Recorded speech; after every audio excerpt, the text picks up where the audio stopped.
আজকে বিয়ের জন্য একটা জিনিস কিনতে যাচ্ছি খুবই স্পেশাল, যেটা আমি তোমাদের সাথে এখন শেয়ার করতেই পারছি না, কেননা একটা প্রবলেম আছে তার জন্য। তো আমি আর বৌদি এখন চলে যাব নবদ্বীপে। আর দেখো সাইকেলে করে আমরা স্টেশন পর্যন্ত যাব, আর আমাদের ওই দেখো ও রাগ করে বসে আছে, ওকে রেখে চলে যাব বলে তাকাতে বললে তাকাই না।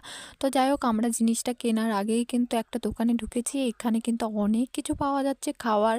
আর খুব ইচ্ছে ছিল, দেখো কত সুন্দর সুন্দর কেকগুলো। আর এখানে খুব ইচ্ছে ছিল যে পিৎজা, বার্গার, তারপরে অনেক কিছু ছিল। তো আমার খুব ইচ্ছে ছিল একটা পিৎজা খাওয়ার, বার্গার খাওয়ার, যেহেতু আমি আগে খাইনি, তো ফার্স্ট টাইম খাবো। আমার খুব ইচ্ছে একটা নেওয়ার, তো আমি নিয়েছিলাম এখানে পিৎজা, বার্গার, তোমাদেরকে বাড়িতে গিয়ে দেখাবো।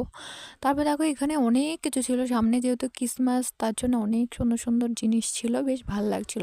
তো আমরা স্টেশনে চলে আসছি এখন। এখানে দেখো ট্রেন ধরতে হবে, আর আমাদের ট্রেন চলে আসছে। এখন আমরা বাড়ি চলে এসেছি। দেখো ট্রেন থেকে আমি এটা নিয়ে এসেছি মার জন্য, আর দেখো বার্গার নিয়ে এসেছি। বার্গারটা